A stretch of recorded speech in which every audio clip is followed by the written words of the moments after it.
You're not saving money by raising your own queens this year. You might actually be losing it. And almost every self-sufficient beekeeper telling you otherwise has never once sat down and run the actual numbers. If you want the real math behind the big decisions in your apiary, not the version that sounds good on a homesteading reel, but the version that actually holds up, hit subscribe, because that's exactly what this channel does every single week, starting with this one. By the end of this video, you'll know the real cost per queen for buying versus raising at every scale, the specific failure points that quietly wreck both approaches, and the exact break-even number you can apply to however many hives you're running. This isn't a philosophical debate about which path is better. It's a spreadsheet, translated into plain English, so you make this call once and get it right. Let's start with buying, because that's where most beginners land by default, and the sticker price is only the first number in a much longer equation. A mated laying queen from a breeder typically runs $35 to $60, with specialty genetics, mite-resistant lines, gentler temperament stock, pushing that toward $70 or $80. Add shipping, since most beginners aren't picking queens up in person, and you're looking at another $15 to $25, plus a real chance she doesn't survive the trip. Queens shipped in small cages with a handful of attendant workers are vulnerable to temperature swings, rough handling by carriers, and simple transit delays. A shipment stuck an extra day in a hot delivery truck can kill a queen who was perfectly healthy when she left the breeder. Reputable sellers usually offer some kind of live arrival guarantee, but that guarantee costs you time, not just money. You're waiting on a replacement while your hive sits queenless. But here's the part almost nobody accounts for, and it's the single biggest hidden cost on the buying side: acceptance risk. A queen surviving shipping doesn't guarantee your colony will accept her. When you introduce a new queen, especially one carrying unfamiliar pheromones, to a colony used to a different queen, or one that's been queenless a while and turned defensive, there's a real chance the workers ball her, clustering around her tightly enough to kill her through overheating, rather than accepting her as their new queen. Introduction failure rates vary a lot by technique, but even careful, experienced beekeepers using slow-release candy cages report losing a meaningful share of introductions, and beginners rushing a direct release lose considerably more. So the real cost of a bought queen isn't $35 or $60, it's that number divided by your actual acceptance rate. Buy 4 queens at $45 each and lose 1 to balling, and your effective cost per successfully accepted queen just jumped to $60, and you're right back where you started with an empty hive. It's worth zooming out for a moment, because queens are only one piece of how a first-year budget actually gets spent when you're expanding your number of hives, and the queen decision looks different depending on how you're getting your bees in the first place. A 3-pound package of bees with a caged queen, the loose bee, shake box method many beginners start with, typically runs $140 to $180, and the queen inside it is usually a standard mated queen from the same supply chain we've already been discussing. So, her acceptance risk and price behave exactly the way described above. A nuke, a small established colony on 4 or 5 frames with a laying queen already accepted and working, costs more, often $180 to $250, precisely because you're paying someone else to have already absorbed the acceptance risk and the early build-up time for you. And a split off your own existing colony, whether walk-away or grafted, is the cheapest of the 3 in raw dollars, but it only works once you already have at least one established colony strong enough to safely divide, which means it's an expansion strategy for year 2 and beyond, far more than it is a true first-year starting option. Understanding where your queen decision sits inside that bigger picture keeps you from treating "should I raise my own queens" as an isolated question, when, for a true first-year beekeeper starting from zero, it's really a downstream question that only becomes relevant once you've already gotten your first colony or 2 established. Here's the good news buried in the acceptance risk problem above. It's mostly a technique issue, not a luck issue, and getting the technique right changes this whole side of the equation. The riskiest method is a direct release, popping the queen straight out of her shipping cage and letting her walk onto a frame immediately. It's fast and confident. Experienced beekeepers sometimes use it on a clearly queenless colony. But for a beginner, it's genuinely a coin flip. The much safer standard is an indirect release using the queen's own shipping cage, plugged with a ball of candy or marshmallow, wedged between two frames near the brood nest. The colony chews through the candy over 1 to 3 days, acclimating to her scent through the mesh before ever touching her directly, and that alone shifts the odds heavily in her favor. Some beekeepers go a step further with a push-in cage, a small mesh dome pressed into the comb over emerging brood, holding the queen there for a day or two, so she starts laying and building her own scent trail before the colony has direct contact with her at all. And here's the one habit that improves acceptance odds more than any single piece of equipment: simply waiting. Removing a failing queen and immediately dropping in a replacement is one of the most common ways beginners lose an introduction, because the colony hasn't yet registered itself as queenless and still carries residual loyalty to the queen who just left. Most experienced beekeepers wait 24 to 48 hours after removal before introducing anyone new, giving the colony time to genuinely feel her absence. Skip that window and you can do everything else right: good cage, good candy plug, gentle handling, and still lose her to a colony that simply wasn't ready yet. It's worth putting a number on what a failed introduction actually risks, because the queen herself is rarely the expensive part. If a colony rejects a new queen and stays broodless long enough, you're not just out the $45 she cost. You risk losing the entire colony, and replacing a full colony with a package or a nuke typically runs $150 to $250, sometimes more, depending on your region and the season. That's the real reason acceptance technique deserves this much attention. You're not protecting a $45 queen, you're protecting a colony worth several times that, along with a full season of build-up you can't easily buy back once the calendar has moved past your best window for starting fresh. There's also a quieter debate running underneath all of this that changes how many queens you actually need in the first place, how often you should requeen at all. Some beekeepers requeen every single year on the logic that a queen's laying rate and pheromone output naturally decline with age, and a fresh queen keeps population and honey production at their peak. Others requeen every 2 to 3 years, arguing that a proven, still productive queen shouldn't be replaced just because a calendar says so, and that constant requeening interrupts the very genetic continuity that makes locally adapted bees valuable in the first place. Neither camp is simply wrong. Annual requeening tends to win on raw production numbers, while less frequent requeening tends to win on genetic stability and lower long-term cost. But it directly changes the break-even math we're about to build, because a beekeeper requeening every colony annually needs roughly twice as many queens per year as one requeening every other year, which can be enough on its own to push someone from the just buy them side of the line to the worth raising your own side, independent of how many hives they're actually running. Now flip to the other side, because raising your own queens shows the exact same pattern in reverse.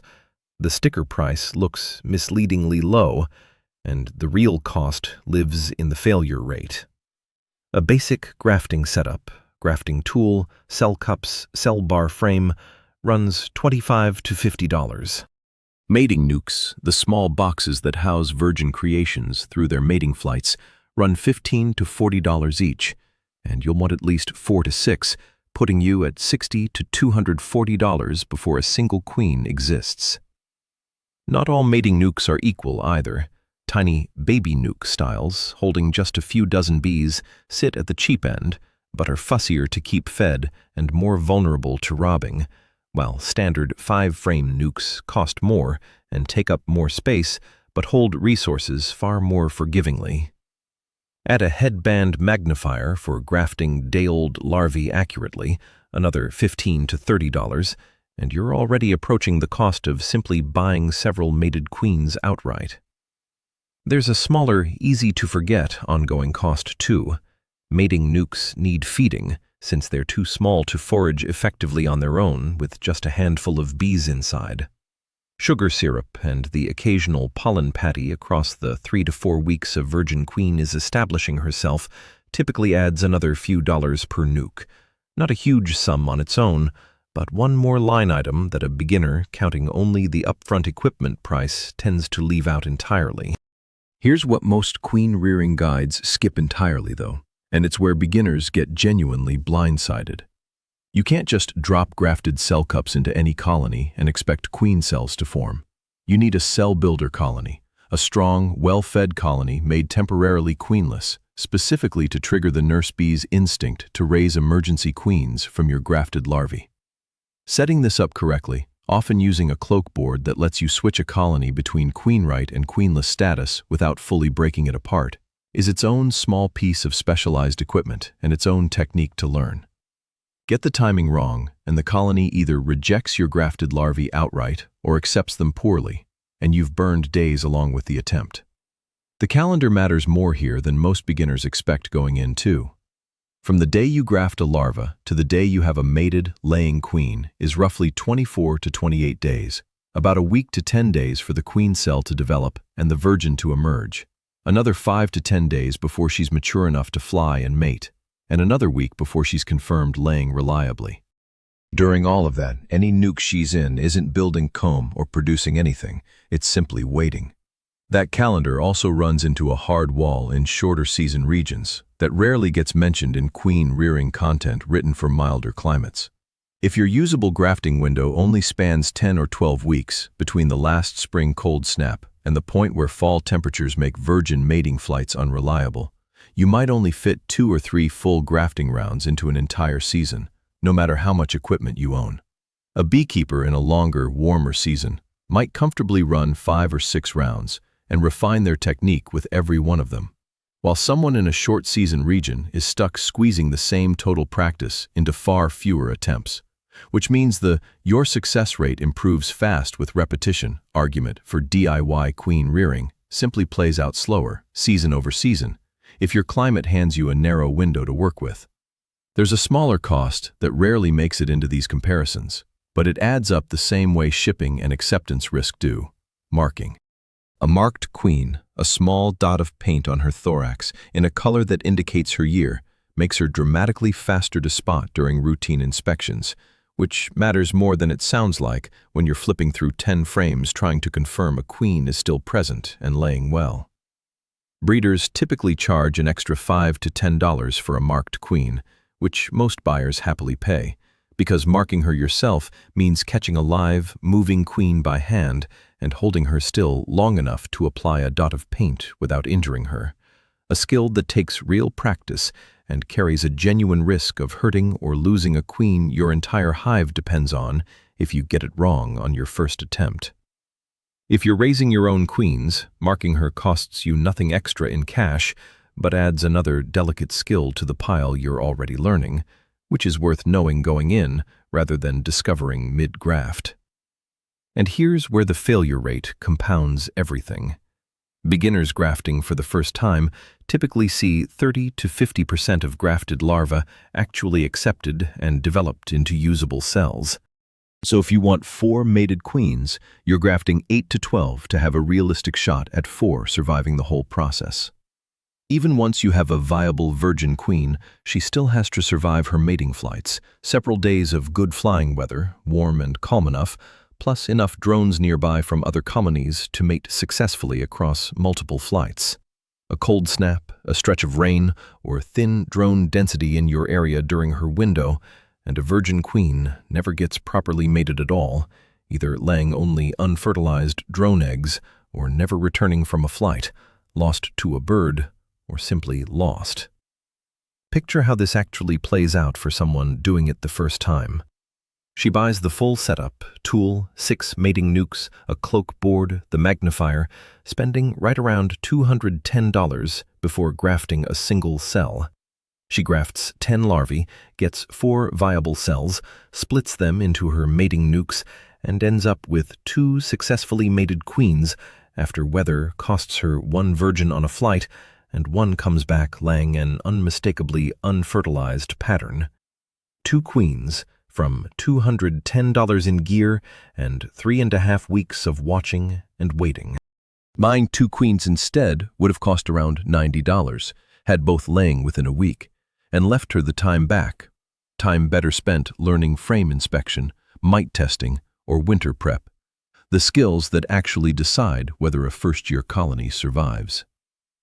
Stick around, because coming up, I'm going to show you the exact number of queens per year where this math flips completely in the other direction, and the free option almost no queen rearing content ever mentions. Here's where it gets more interesting, because that comparison doesn't hold at every scale, and understanding where it flips is the whole point of this video. The equipment cost is fixed, whether you're producing 2 queens or 20. What scales is your success rate, and success rate climbs fast with repetition, because grafting is a physical skill, not a formula. Someone on their 5th or 6th session routinely hits 70 to 80% acceptance instead of 30 to 50, purely from muscle memory and a better feel for larval age and handling.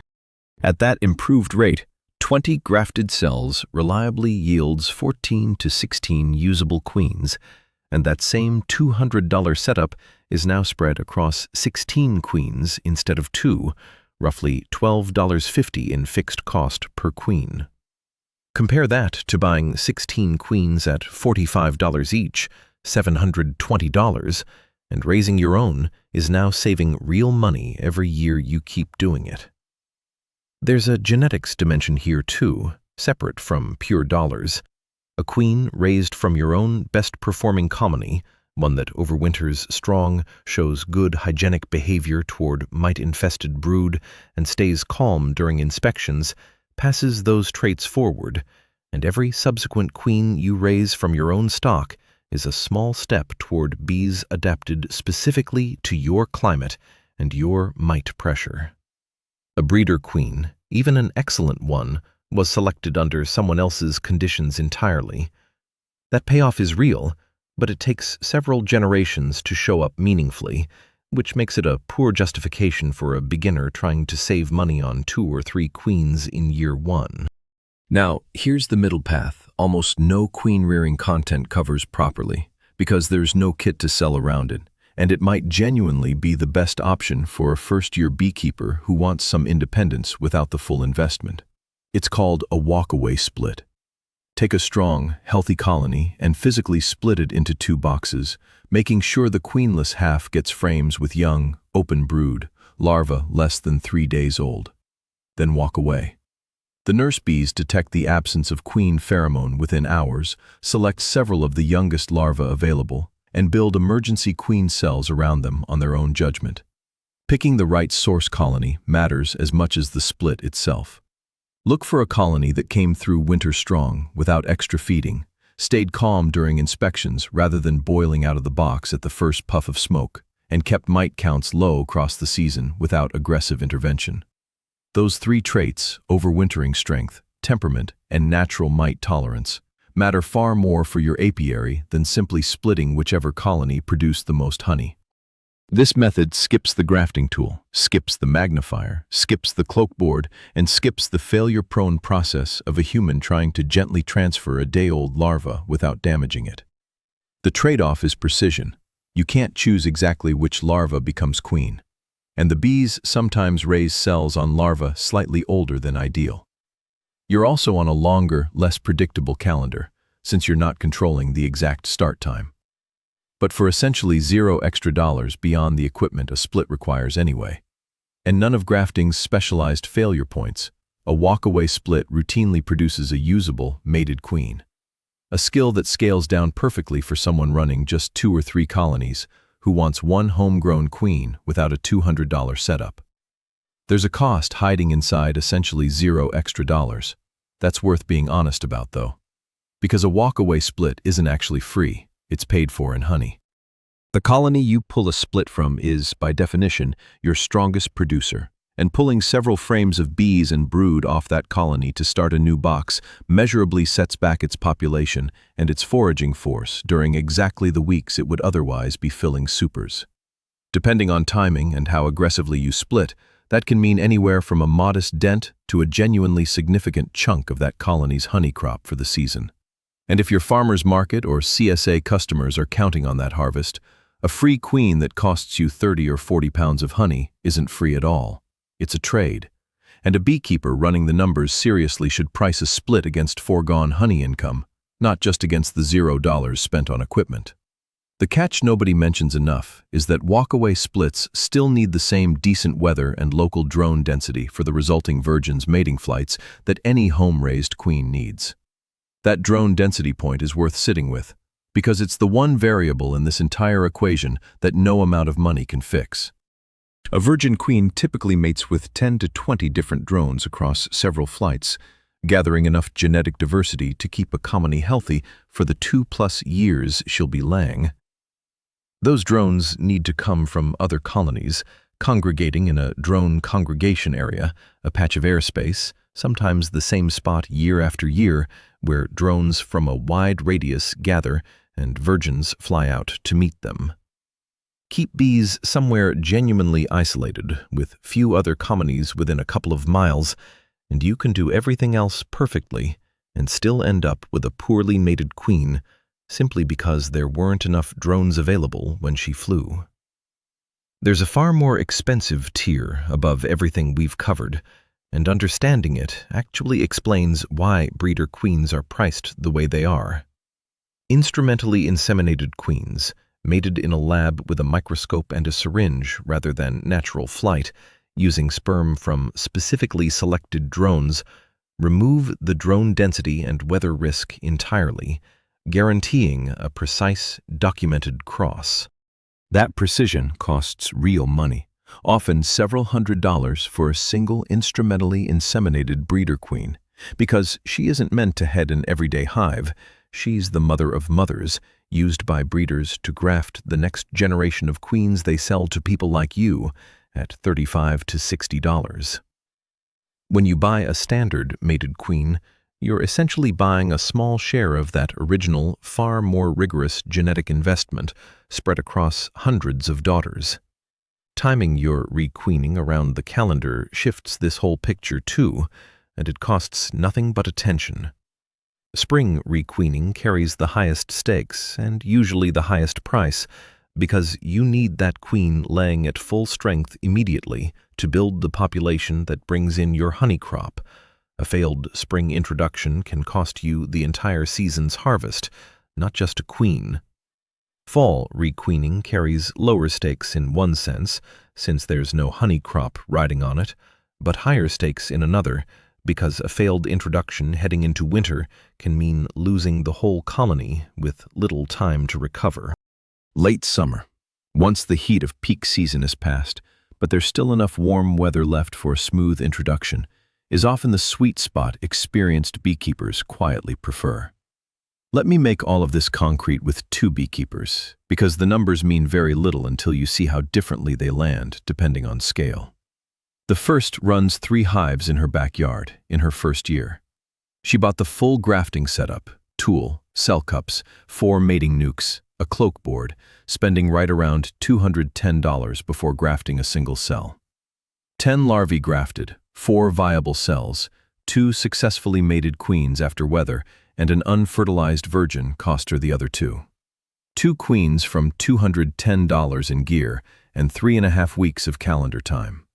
The second runs 18 hives as a serious sideliner, needing roughly 14 queens a season. Several seasons in, he's grafting 30 cells to reliably get 22 to 24 viable queens.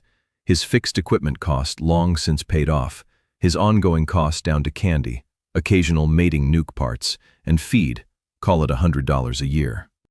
Buying 14 queens annually at $40 each would cost him $560 every year indefinitely.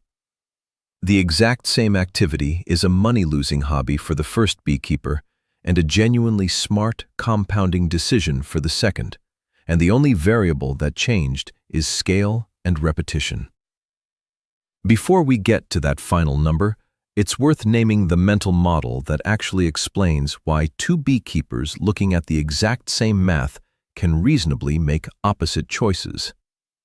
Buying a queen is, functionally, buying insurance. You're paying a premium for certainty and offloading the risk of a failed mating flight, bad weather, or thin drone density onto the breeder, who absorbs that risk across hundreds of attempts instead of your one or two. Raising your own is self-insuring. You keep the premium in your pocket, but you personally absorb every bit of that risk yourself on a much smaller sample size, where a single bad week of weather can wipe out your entire batch. Neither choice is financially irrational. Someone with thin savings tied up in their bee operation, or someone who simply can't tolerate the stress of watching a nuke for 3 weeks not knowing if it worked, is making a perfectly sound decision buying queens even at a scale where the raw math slightly favors DIY. And someone comfortable riding out a bad season, treating a failed graft as a cheap lesson rather than a crisis, might reasonably raise their own even below the break-even line we're about to calculate, simply because they value the skill and the risk doesn't rattle them. The numbers tell you where the average outcome lands. Your own risk tolerance tells you how much you're willing to pay to avoid the bad outcomes on either tail. So here's the answer that actually resolves the tension this whole video opened with. Take a fixed equipment cost of roughly $200 for a proper grafting setup and divide it by how many queens you realistically need this year, adjusted for a beginner's failure rate. Running 2 hives and needing 3 queens puts your fixed cost alone at around $65 per queen before you've spent a minute of time or accepted any mating flight risk.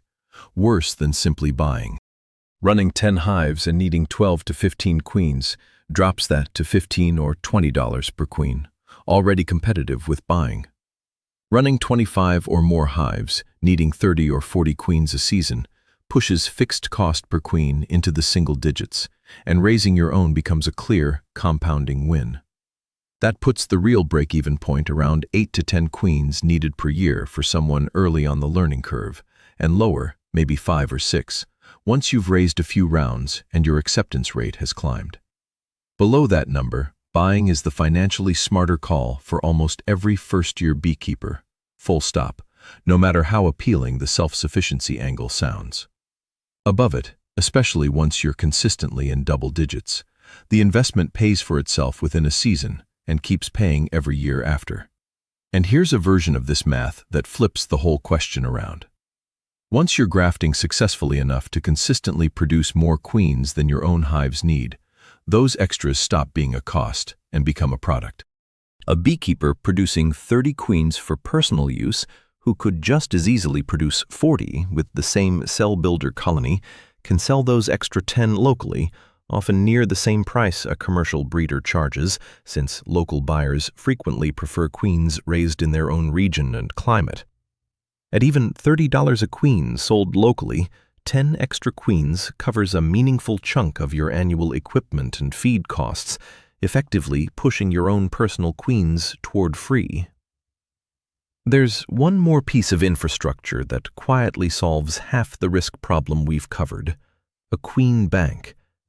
Instead of buying or raising exactly 1 queen for 1 hive and introducing her immediately, a queen bank is a small, queenless colony maintained specifically to hold several caged, mated queens in reserve at once.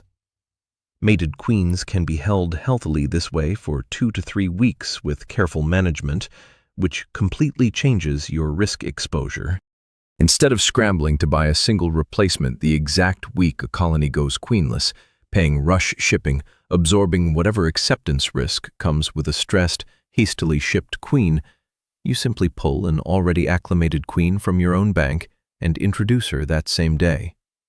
Setting one up costs almost nothing beyond equipment you likely already own: a spare deep box, a frame or two of young nurse bees with no open brood to distract them, and the queen cages themselves clipped between the frames, which makes it one of the highest value, lowest cost pieces of this entire puzzle, regardless of whether you ultimately buy your queens or raise them. And there's a mistake on the free side of this that costs beginners real money without them ever realizing it: misreading queen cells already sitting in a colony and destroying value that was there for free. Swarm cells and supersedure cells look almost identical to an untrained eye, but they mean completely different things. Swarm cells usually appear along the bottom margins of several frames when a strong, crowded colony is preparing to split off with the old queen, and destroying those is often correct if you're trying to prevent a swarm. Supersedure cells, by contrast, usually appear as just one or two cells toward the face of a frame, meaning the colony has independently decided its queen is failing and is already, quietly, raising her free replacement. A beginner who reflexively destroys every queen cell they find, following generic swarm prevention advice, can throw away a perfectly good, naturally selected replacement queen, and then pay $45 to buy the exact outcome they just destroyed for free. Before we wrap up, here's something you can actually use no matter which path you choose. Track 3 numbers across your season: what you spent, how many queens you ended up with successfully laying, and how many attempts or purchases it took to get there. At the end of your season, divide total spent by successful queens, and you'll have your own real cost per queen figure, calculated from your own results in your own climate, rather than borrowed from a video like this one. Do that for 2 seasons running, and you'll know with real confidence exactly which side of that 8 to 10 queen line you sit on, because your local weather, your drone density, and your own hands doing the grafting all shift that number slightly one way or the other. So let's lock in the big takeaways. First, the sticker price on either side is never the real cost. Acceptance risk on bought queens and grafting failure rate on raised queens are the numbers that actually decide which option wins, and almost nobody calculates either one.